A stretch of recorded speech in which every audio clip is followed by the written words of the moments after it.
this is part 2. So last Wednesday I thought we were going to be able to do the full review of 2015 in one go in around about an hour and 15 minutes. But unfortunately that didn't work out, because I realised I've got so much stuff to get through, and after an hour and 15 minutes I was still going, so we cut it short, didn't we? So this is part 2. I'm just going to do literally about a 3 or 4 minute recap on last week, so you've got some handle on that, but we need to press on and have a look at part 2. So one of the things that we did, and I'm just going to show you this one video that we showed last time. So this video is ABC's News review of 2015. And I think it just gets us in the mindset a little bit as to what actually did happen in 2015. So for those of you who've already seen this, apologies, but I thought I'd just play it to you again. So this is a news organisation's review of 2015.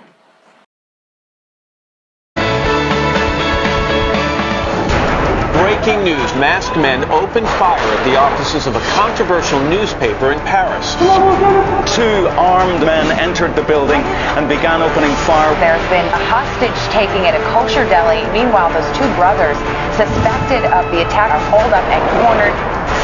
Terrorists who traumatized this region for 3 days are dead, but not before leaving 17 innocent lives ended. Major new offensive launched by ISIS. The U.S.-led coalition is striking back. Are we winning right now? We're still building the forces. I'm confident we will win. The Russian passenger plane with 224 people on board crashes in Egypt.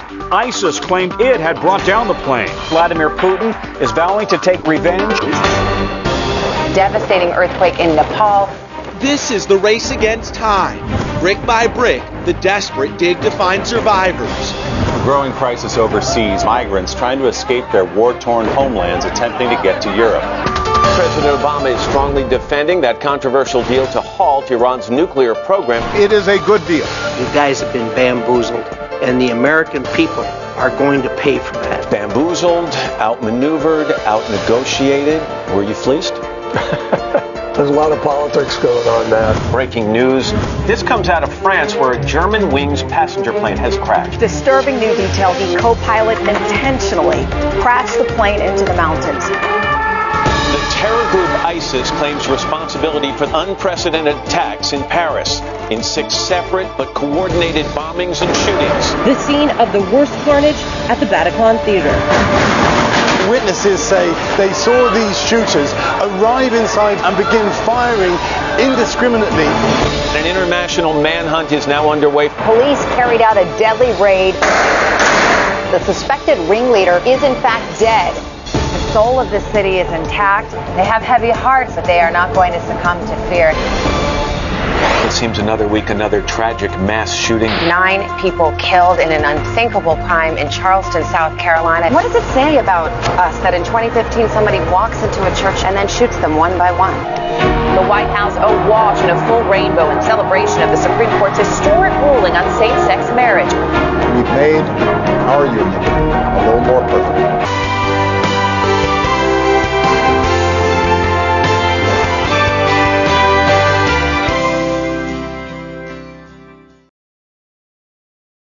So that's what we had a look at, which is pretty disturbing stuff really, isn't it, when you see it all squished together. And we're saying that we live in the time of fear right now, just as Jesus said we were going to live in. We now live in a time when men's hearts are failing them for fear. So that was one of the points we made. Then we went on and we had a quick look at, a long look as it turned out, a long look at this particular country here, which of course is to do with Russia and what Russia has been doing in 2015. And one of the things that we looked at was that Russia has been preparing for war. So even though it might have taken us a little bit by surprise when we saw Russia beginning to invade Syria, if we'd been watching, then we'd have seen that Russia had been preparing for some time to invade the Middle East. And we looked at Ezekiel 38 verse 7 that actually says that Russia was going to prepare for war. Another thing that we looked at was the actual move of Russia into Syria, sending lots of fighter jets. sending troops, sending its most high-tech tanks all into the Syrian region. And we looked at the significance of Syria, and again looking at what's going to happen to Syria ultimately, which is what? What's the future for Syria according to the Bible? It's going to be finished. It's going to be destroyed. That it's on the way. You can see it's happening, can't you? When you look at pictures of Damascus, I was looking at some video this morning which was showing before and after in Damascus and other cities in Syria. It's just unbelievable, the destruction that's happened there. Because, of course, it's gone on for years. The Russia move into Syria, really significant, because what we said was Russia is going to come down from its home up in Russia, of course, and come swooping down into Israel and beyond, into Egypt, in fact. So the stepping stone is, of course, through Syria. Russia hasn't sent its millions of troops yet, of course, but we can see the direction of travel. We also looked at the state of Russia from an economic point of view. So we showed that actually Russia needs to be in a financial pickle because that is the pressure on Russia to come down and do something about it. And what is causing the financial difficulty for Russia at the minute? Oil price. So oil price on Friday it hit a low of $33 a barrel. Russia needs $100 a barrel to break even, and at the peak oil was at $125 a barrel only about 18 months ago. So that's the collapse in oil prices. They're really struggling, and with Israel there as a very wealthy nation and with humongous gas supplies that it's only just found, this is now very tempting for Russia to control that geographical area and control gas supplies as well. All of that came out of Ezekiel 38 verse 13. We also looked at the fact that in Daniel chapter 11 it says that Russia is the latter-day king of the north. Anybody remember who the original king of the north was? Antiochus Epiphanes, based in which area? Scythians. Not the Scythians. He was actually, the Antiochus Epiphanes was based in what we now know as Syria. That was his base. So he was the king of the north originally, and this was sort of 200 or 300 years before Jesus was born, so it's a long time ago. But God says in Daniel chapter 11 that there's going to be a latter-day king of the north that exists at the time of the end.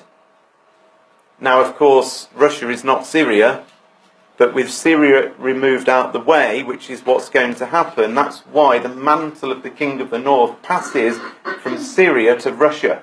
And Russia will ultimately dominate the Syrian area.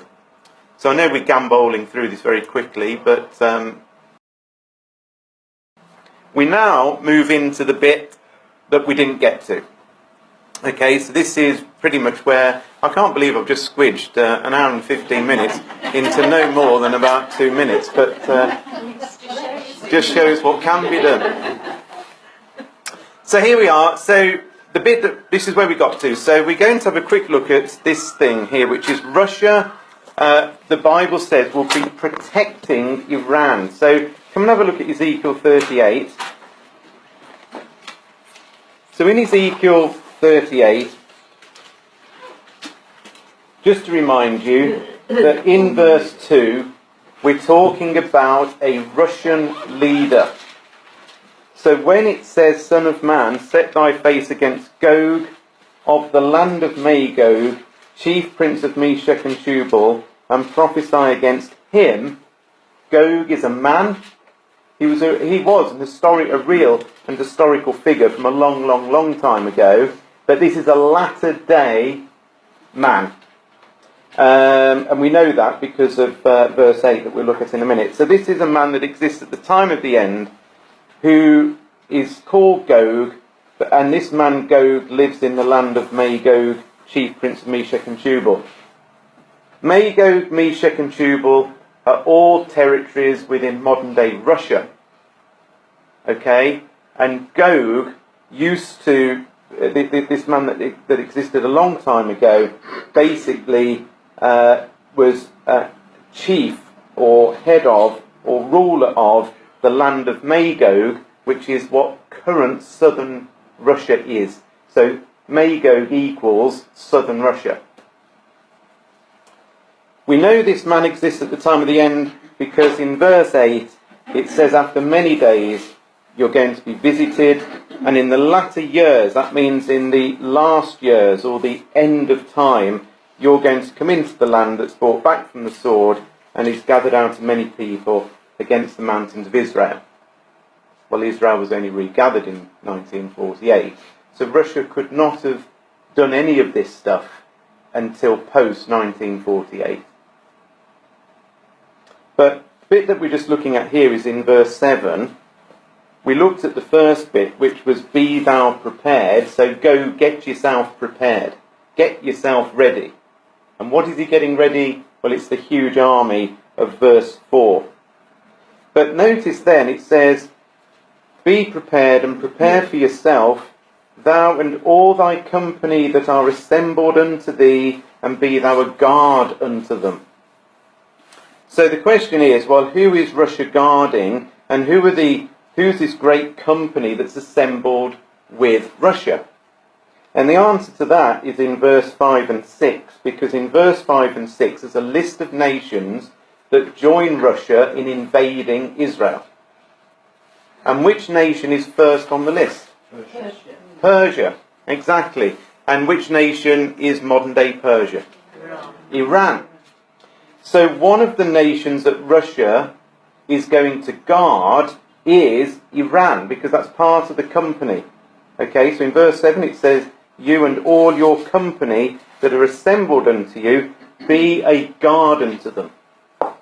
Now what does that mean? Well, a guard, it literally means to be a protector. So if you go to Buckingham Palace, who stood out the front? Guards. There's the guards, isn't there? They are protecting the Queen, aren't they? That's what they're doing. So if I tried to jump over the wall, the guards would grab me and say, no, you're not doing that. So effectively, what Russia, we're told, is doing is protecting or guarding, looking after Iran. But also the other nations as well. But we focus in on Iran partly because of time and partly because Iran's first on the list, and it's obviously the key ally to Russia. So let's have a look at some headlines to see in 2015, was Russia protecting and guarding Iran? So this was January the 20th last year. Russia and Iran signed military cooperation agreement. August the 11th, Iran and Russia hold war games. Iran joined Russia in fighting against ISIS in Syria. That was October the 14th. Russia to provide Iran with S-300 air defence missiles, November the 8th. Does that sound like Russia is trying to help Iran? Sort of does, doesn't it? Providing them with these missiles. What are they providing these for?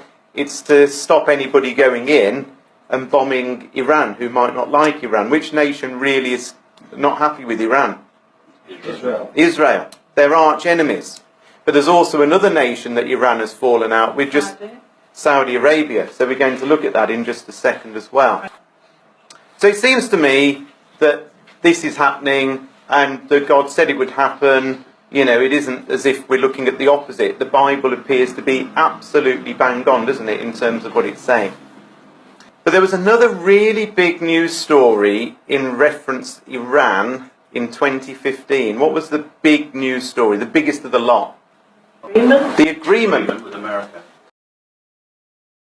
That's what it was. So after years and years and years of America and Iran being at loggerheads, suddenly out of the blue, there's this Iranian deal over its nuclear development.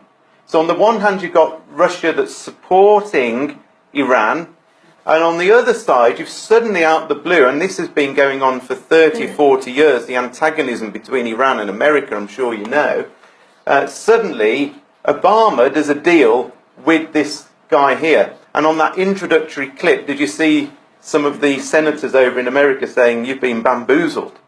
You know, this is dangerous. If you listen to what Prime Minister Netanyahu in Israel says, he said this is a terrible, terrible deal because it's going to puff Iran up. It's brought them, you know, in from the cold and and far from, you know, stopping them. It's actually going to encourage them. So here's what the Prime Minister of Israel said on April the 3rd. Netanyahu to Obama, Iran deal threatens Israel's survival. That was on April the 3rd. Fair nuclear deal to boost global security and peace, Iranian official said. Israel and Saudi Arabia present united front over Iran deal, July the 14th. I think that was the last one. So, yeah, what we've got here, of course, is Israel and Saudi Arabia are uniting against Iran. Now, why is that interesting? Do we imagine that Saudi Arabia is the king of the south? Right. Saudi Arabia is king of the south. So if you have a look, you're still in Ezekiel 38. If you have a look in verse 13, where it says there, Sheba and Dedan and the merchants of Tarshish with all the young lions thereof shall say unto you, Gog, i.e. Russian leader, have you come to take a spoil? Sheba and Dedan is Saudi Arabia. So this means that Saudi Arabia is on the side of Israel at the time of the end. So you've got this big Russian invasion that comes down, which is Russia and Iran, parts of northern Africa and Turkey, that all come down and invade Israel. But the opposing force, and those who are saying, what the heck are you doing, is Sheba and Dedan, which is Saudi Arabia. Who's Tarshish? Britain. And America and Canada, Australia, the young lions, the offspring. So Britain's like the old lion, and the young lions are the offspring of the UK. So that's sort of quite interesting, isn't it? Iran's missile tests remind the US that tensions have not ended. Now that was December the 30th. So this nuclear deal was done in the summer of 2015, and just months later, here we've got Iran still testing its missiles, totally against what it agreed to do. Because, of course, the missiles are a major, major issue, aren't they? If they haven't changed their spots.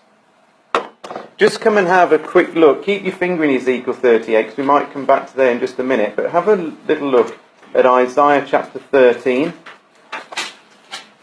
This is a remarkable chapter that we haven't really got a chance to put it in context properly. But this is the beginning. Isaiah chapter 13 is the start of 10 tribulations, national nightmares that lead up to the return of Jesus. They're called burdens in these chapters. So there's 10 burdens, and these burdens are like worldwide problems that can't be sorted out. And the first one on the list is Babylon. Where was ancient Babylon? If I wanted to fly to Babylon, which country would I go to? Iraq. This chapter 13 is all about events that we've seen recently in modern day Iraq with Saddam Hussein and so on, but we haven't got time to look at that. But in the same context as this great trouble over at Iraq, have a look at verse 17, because we're told there, behold, says God, I will stir up the Medes against them, which shall not regard silver, and as for gold, they will not delight in it. Their bows shall dash the young men to pieces. They will have no pity on the fruit of the womb, and their eyes shall not spare children. Now, who were the ancient Medes? It was the Medes and the Persians, wasn't it, from ancient history? So the Medes are also exactly the same people as modern day what? Iran. So you've got Babylon in major trouble, or Iraq in major trouble at the beginning of this chapter, And at the same time that this happens, Iran is stirred up. Now, they're stirred up in a very unpleasant way. It says they don't really care for cash. They're not bothered about gold and silver. And what's interesting about verse 18, what do you think? Their bows will dash the young men to pieces. What is a modern day bow and arrow? Missiles. Missiles, isn't it? It's missiles. In fact, in Jeremiah, equivalent passage to this, it says their bows are made bright. So it's like they're flash. It means to flash in the sky.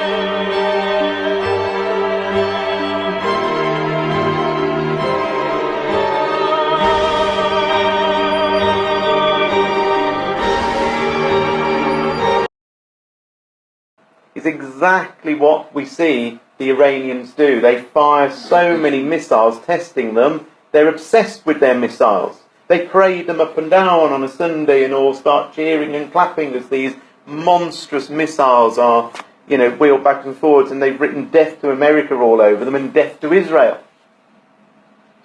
Pretty unpleasant. Yeah, they are idols to them. And do they care who they hit with these missiles? They don't care anything. It says they've got no pity on the fruit of the womb. Does this picture fit in with modern day Iran?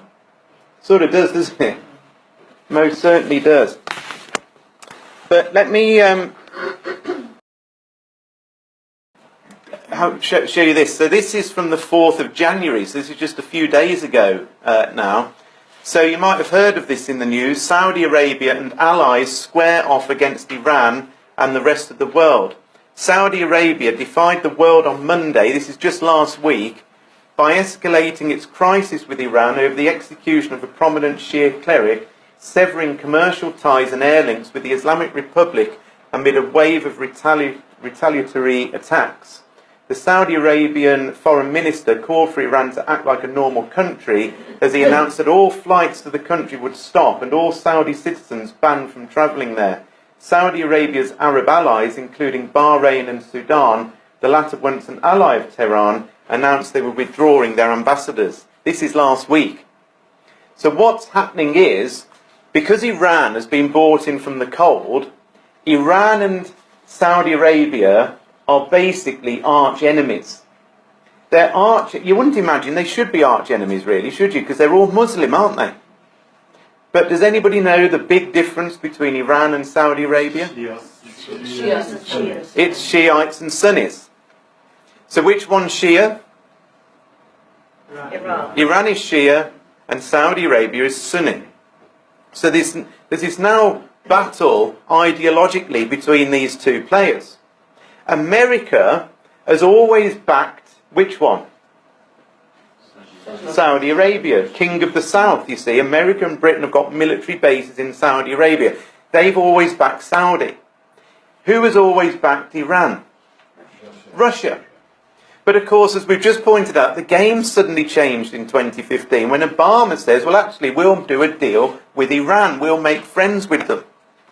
That now has completely wound up and destabilised the region. So Saudi Arabia now says, wait a minute, our biggest ally, America, is now friends with our arch enemy. We're not having that. So they start ruffling the feathers. They start messing around with the oil price. They start affecting the oil price so it hurts Russia and it hurts Iran because they've got more money than both. So they can actually pull the price down. We were talking about this, weren't we, Phil, as to why is Saudi Arabia hurting themselves? They are hurting themselves by driving the price of oil down, but it's hurting Russia and Iran even more. So then what they do a few days ago is execute a Shia cleric, i.e. somebody that's on side with Iran. They behead him, along with 47 other people. So Iran has gone berserk at this and said there's going to be a divine judgment shortly dished out upon Saudi Arabia. Saudi Arabia then says, right, we're cutting all ties with Iran, and not only Saudi Arabia has done that, but the other allies in the region. So if you were to look at a map of Saudi Arabia, it's surrounded by lots of Gulf states, like Kuwait and Bahrain and the United Arab Emirates. They're all very small but very rich countries, all Sunni, all allied to Saudi Arabia. And Sheba and Dedan in Ezekiel 38 covers, in fact, the whole of that area. So it isn't just Saudi Arabia, it is these other small Gulf states as well. And pretty much all of them have said, we're withdrawing our ambassadors, we're not friends, we are complete enemies now with Iran. Question is any of this in the Bible? Well, have a look at this. Now, this is one of the 10 tribulations. Remember I said that the first of the 10 starts in Isaiah 13. One of the others is here, and have a look at this. Might be worth just flicking a few pages to Isaiah 21. So what we read here, I'm just going to read a few verses here, and they're on the screen, but I'll read a few more. So in verse 1 of Isaiah 21, so notice we've got another burden. There's 10 of these burdens. The burden of the desert of the sea. Well, you think, well, hold on a minute, the desert of the sea, that could be anywhere. There's obviously a desert, and there's obviously some sea next to it. I'm going to show you that this is talking about the Persian Gulf area. So what you've got is the Persian Gulf, and on the one side of it is the desert of Saudi Arabia, and on the other side is the desert of Iran, and there's a sea that goes up between the two. So the burden of the desert of the sea, now have a look here, as whirlwinds in the south pass through, so it comes from the desert, from a terrible land, a grievous vision is declared unto me. Now check this out. In the authorized version it says, the treacherous dealer dealeth treacherously, and the spoiler spoileth. Go up, O Elam, besiege, O Media, all the sighing thereof I have made to cease. Therefore are my loins filled with pain, pangs have taken hold upon me, as pangs of a woman in labour or travaileth. I was bowed down at the hearing of it, I was dismayed at seeing of it. A little bit later in the chapter, in verse 13, you'll see that it's got the burden upon Arabia. Where do you think Arabia is? Saudi Arabia. So in this chapter, let me explain what we've got going on here. So first of all, we've got this thing about the desert of the sea. So it's somewhere where there's a desert next to the sea.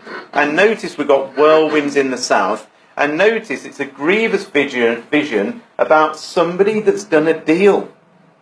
But it's a treacherous deal. And the treacherous deal is by somebody that's dealing treacherously. See how it's repeating itself? Now, guess where Elam is?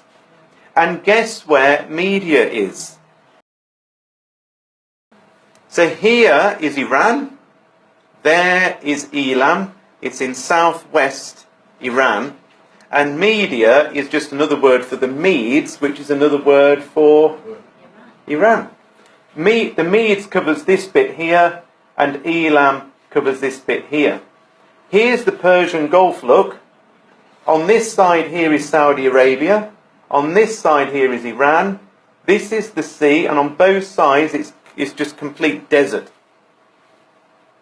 The desert of the sea is what's... Now, isn't this quite amazing? So in this verse 2, it says, in effect, there's a treacherous deal done by a treacherous dealer, and in the very same breath, it says Elam and Media, or Iran, then causes pain like a woman in travail. In the very same chapter, it's got the burden upon Saudi Arabia.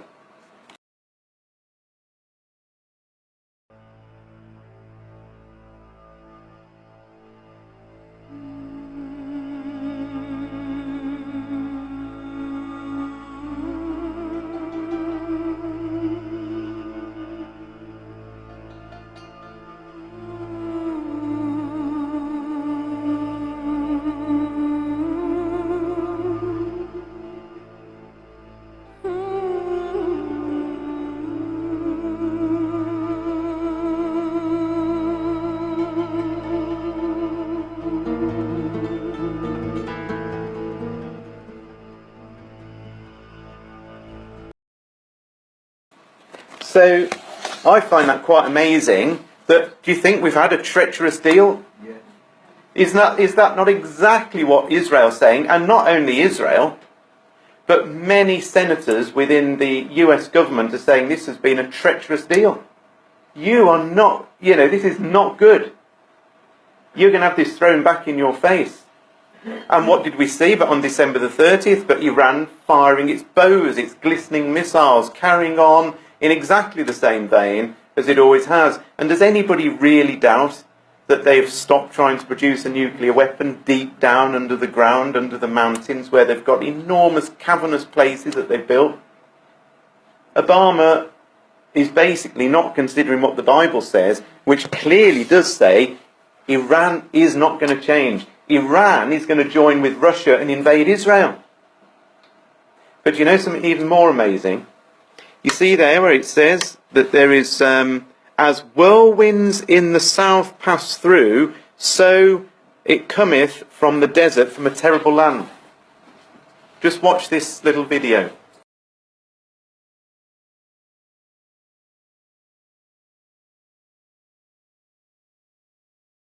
The second cyclone in just a week has made landfall in Yemen, an incredibly rare thing and a deadly one. Already there are reports of at least one death on the island of Socotra. Karen McGinnis is following the story and joins us now. This area that is arid, desert, and not prone to tropical cyclones is seeing the second one in a week. It is statistically unfathomable. But as we take a look and just kind of zoom in on this latest, and that is it's already moved right smack across Socotra. That's why they've seen apparently hundreds of homes reportedly have been damaged or destroyed there. But now it's continuing its westward movement as a equivalent to a Category 3 hurricane. So it moves to the Gulf of Aden and then perhaps as a tropical storm considerably. But statistically, that we would see a tropical cyclone in this part of the world and two back to back really is staggering. We'll keep you updated. Now that was November the 9th. So basically what we've got are these two incredible whirlwinds, hurricanes, cyclones that are going through exactly the same region. They're staggered by what they're looking at. It's so unbelievably rare, and to get one was a big news story. And in fact, what I've done to cut down on time, I didn't show you the first one where they were saying this is unbelievable that we've got one here, and then just literally a few days later there was another one, and that's why they were saying this is staggering to have two. And in fact, a few days later there was another similar storm that came in, which was again highly rare. All this is happening in November. Just like literally a month later, we've got Saudi Arabia and Iran cutting all ties. You know, this is what the Bible's talking about here, I think, as whirlwinds in the south. What did it say? The burden of the desert of the sea, as whirlwinds in the south pass through, so it comes from the desert. God says, when you see the whirlwinds, you're going to see all these things happen. And lo and behold, just days later, it's starting to happen. On top of all of that, we haven't even mentioned Israel. So let's just have a quick look at what's going on with Israel. Now I've put this map on the screen to really make a very clear point. Here is Syria and Damascus is around about here. These are the disputed Golan Heights, which are almost a sort of a buffer zone to some extent between Syria and here is Israel. This is northern Israel. Israel comes down here, okay? But you can see how close Israel is to Syria. What nation's this one here? That's Lebanon. So, effectively what we've got is utter and complete calamity going on here. And all these nations coming in with planes and bombing and destruction, and America backing this, and we've got ISIS, we've got all this stuff going on in Syria, and Israel sat there. Currently, sort of in peace, isn't it? But you can imagine if we had got somebody just a few miles away where there's all this death and destruction going on, you're going to get slightly concerned that it might come over the border. Well, let's have a look at some of the headlines of 2015 in relation to Israel. So, Israeli official, Hezbollah will invade Israel in the next Middle East war. That was on January the 15th. Are Israel and Hezbollah on the brink of war? That was January the 20th. Vatican recognises State of Palestine in new treaty. That was May the 13th. Islamist group Hamas calls for another intifada as violence spreads to the Gaza Strip. Islamic State claims it fired rockets from Egypt's Sinai at Israel. That was October the 14th. Israel rejects any international intervention at Temple Mount, October the 16th. Israeli-Palestinian clashes continue as diplomats push for peace. That was October the 23rd. And then, of course, we've got this thing where suddenly we've got terror in Paris. Well, what has that got to do with Israel? Did the terror attacks in Paris have anything whatsoever to do with the situation in Israel? And by the way, there's a reason why there's 3 frogs on there, which we're not covering now. But look what did happen. Netanyahu urges mass immigration of Jews from Europe. 15,000 Jews to leave France for Israel, Jewish agency says, and you can see the big spike up there in terms of the numbers of people leaving France. Paris attacks and Brussels raids prompt Belgium's Jews to consider new exodus. That was November the 30th. Syria is dead. Israel must prepare, top defense official warns. That was November the 28th. Hezbollah, Samir Kuntar killed in Israeli airstrike on Damascus. That was December the 20th. IDF, Russian-Iranian forces on war alert for Hezbollah attack on Israel and backlash. That was December the 31st. And this was a headline just a few days ago on January the 4th. Hezbollah border attack, first of more to come. So if I was to summarise what's happening in Israel, okay, so basically Israel sat there. There's a lot of pressure on Israel, isn't there, to give up the land with the Palestinians. So the Vatican has seriously weighed in this year, signing agreements with the Palestinians to try and, in effect, recognise that they're right to some of Israel's land. So the Vatican's seriously getting involved. You've got still the nations of the world trying to divide up Israel. Meantime, over in Syria, as we've said, lots of destruction, lots of hatred towards Israel, isn't there? Because which are the groups that really hate Israel that are nearby? Hezbollah and Hamas are the ones I'm thinking of, because the Hamas is on the Gaza Strip, with almost right next to Israel there, and then you've got Hezbollah, which were based in Lebanon but have currently gone over into Syria to fight. So Israel's surrounded by terrorist groups that just want to wipe Israel completely off the map. And what happened just in the last few days, which is where these headlines come from, is that Israel flew planes over into Syria, bombed a Hezbollah building, which killed one of Hezbollah's main officials or military leaders that was operating in Syria. Hezbollah have said, well, we're going to attack you back. And just a few days ago, there was a border attack, and this headline says it's the first of more to come. Israel, you know, is going to get drawn into the conflict with Syria. We know that because of a number of prophecies in the Bible that speak about the fact that Israel is going to have an initial war with surrounding nations, nearby nations. So here's the plan. This is what's going to happen. This is the 3 stages of the final judgment of the world that sort of brings everything that we've spoken about, I think, together. Stage 1, well, let's deal with stage 2. So stage 2 is, in effect, the Russian invasion of Israel, where you recognise these names, so you've got Magog, Meshech, Tubal, Persia, Togarmah, Gomer, Ethiopia, Libya, all out of Ezekiel 38. So there's going to be a Russian, Iranian, North African invasion of Israel, including Turkey is in that as well. We've spent a lot of time as a community focused in on this stage 2, and perhaps we haven't really focused much on stage 1. Stage 1 that comes before Russia coming down is a war between Israel and the immediate surrounding peoples and nations. So like Hezbollah, like Hamas, like Syria. And you notice I've put there Psalm 83 and Isaiah 17. Just have a very quick look, flick back a couple of pages to Isaiah 17. And here's another burden. So we've looked at the burden of Babylon very quickly, or the burden of Iraq. We've looked at the burden of Iran and Saudi Arabia. Here's another burden. This time it's the burden of what? Now, is Damascus a major burden for the world? Massively, isn't it? Because basically the world are now to sort this problem out. It's a major, major issue for the world right now. Behold, Damascus is taken away from being a city. We've looked at this before.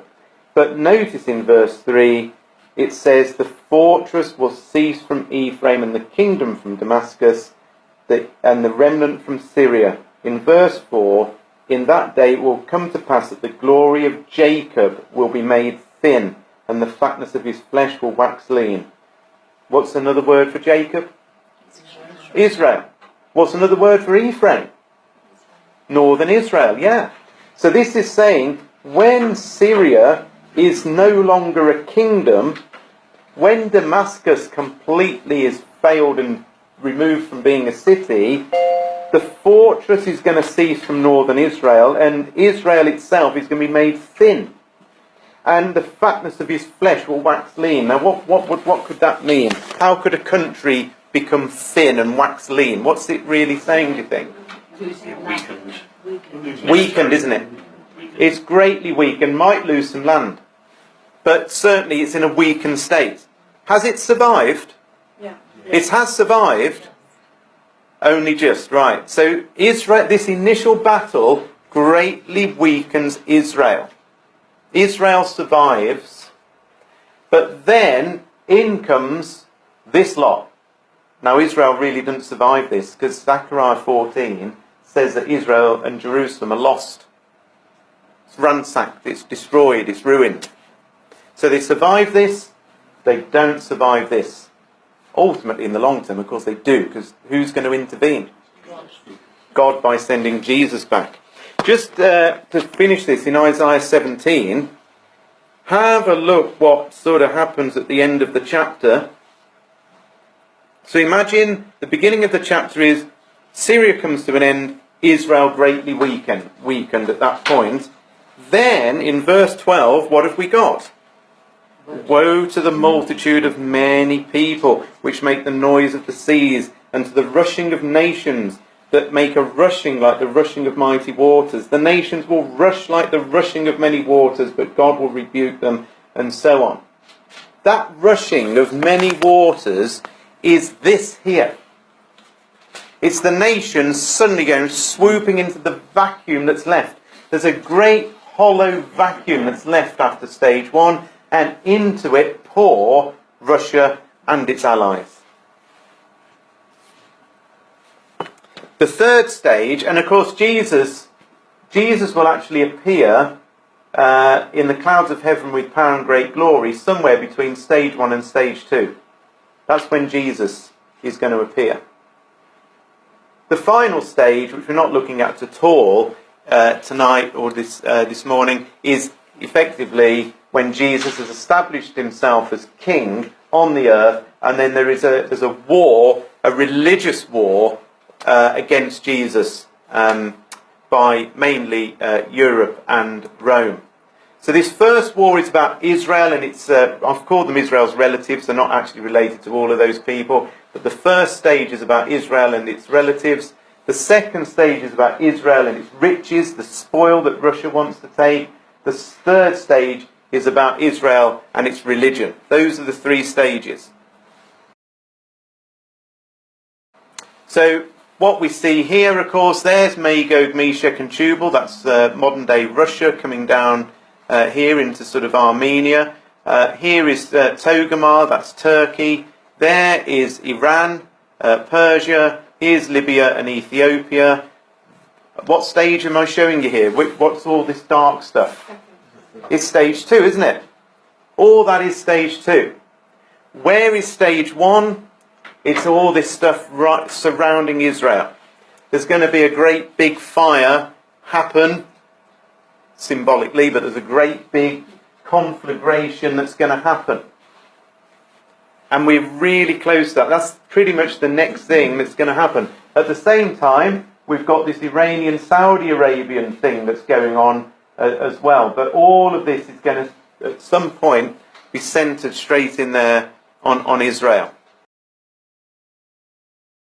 The final bit to show you is that it isn't just, a couple of passages that talk about this. There's lots of places in the Bible that do. Here in Zechariah 12, we read about stage 1. Over there in Zechariah 14, we read about stage 2. So in Zechariah 12, it says, I will make Jerusalem like an intoxicating drink that makes the nearby nations stagger when they send their armies to Jerusalem and Judah. Does that sound like stage 1? It's nearby, isn't it? It's not like thousands of miles away, like Russia. This is nearby nations, nearby people. In verse 6 it says, on that day I will make the clans of Judah like a flame that sets a woodpile ablaze, or like a burning torch among the sheaves of grain. They will burn up all the neighbouring nations, right and left, while the people living in Jerusalem remain secure. So Jerusalem remains secure. It's northern Israel that takes the brunt of the attacks, and that's precisely where Hezbollah are, isn't it? It's north. Syria is north. So when the missiles, and I'm sure many of them will hit Israel, it's the north that's going to take a bit of a beating. Israel might do something utterly and totally cataclysmic to completely finish off the surrounding nations. Might even be nuclear. Because to finish off a whole city and cause it to never exist again is something that a normal bomb might not do. It might be a normal bomb, but something horrendous is going to happen to Damascus. It says that all the men of war in Damascus will fall in one day. It says that in Jeremiah 49. But you see how Jerusalem itself, in the southern part of Israel, survives. Zechariah 14, though, is different. It says, I will gather all the nations to fight against Jerusalem. The city will be taken, the houses looted, the women raped, half the population will be taken into captivity, and the rest will be left among the ruins of the city. So, actually, does that sound like Jerusalem has been secure? Sounds like completely the opposite. This is stage 2. This is when Russia comes into the void, into the vacuum. And then look in verse 5, the Lord my God will come. This is actually talking about the return of Jesus. The Lord my God will come, and all his holy ones with him, or all the saints will be with him. Who are the saints? Who are the holy ones that are with Jesus when he comes? Those who are raised from the dead. Those who've been judged. So between here and here, there must be what? They must have been the judgment. Yeah, Jesus must have come and judged. Because you can't return with all the holy ones with him if they haven't gone through the judgment process. So the judgment happens between stage 1 and stage 2. Stage 1 is surely could happen any time. Could it not? Do you think? Because this man, Assad, is still in power, but only just. And we've got Russia bombing. We've got America bombing. We've got Hezbollah getting wound up. That everything seems to me to be in place for something to give and some disaster to happen. There's a great risk of war between the powers, isn't there? With all the planes flying around, all on different missions, all bombing different people. Remember it says Damascus is about to be removed from being a city. And I believe Damascus is about to be removed from being a city. It is still there, despite there being a lot of destruction. It's going to completely be removed. And there we are again, look, that we've already read. This is coming soon. The fortified towns of northern Israel, or Ephraim, will also be destroyed, and the royal power of Damascus will end. In that day, Israel's glory will grow dim, its robust body will waste away, the whole land will look like a grain field after the harvesters have gathered, the grain. That is where we're coming to, isn't it? You can see it coming. And then, as we've said, soon after stage 1 comes stage 2, where, like, it's not a literal tsunami, but God says, like a rushing waters, the nations are going to come pouring in. That's Russia, that's Iran, and the other nations that we've talked about. It all might seem quite depressing when we look at everything that's going on, mightn't it? With war, with tumult, with fear, with perplexity. The nations have got no idea how to overcome these things, apart from just sending more bombs, which just kill more people and create more crisis with migrants. The only answer to all of this, and it is the answer, and it will happen, is this. It's the return of Jesus to intervene. Because it actually says in Matthew 24, Jesus says, this is me putting it in slightly my language, but it's absolutely there. If I didn't return and intervene, no flesh would be saved. That means nothing would survive on planet Earth, not man nor beast. The whole lot would be gone.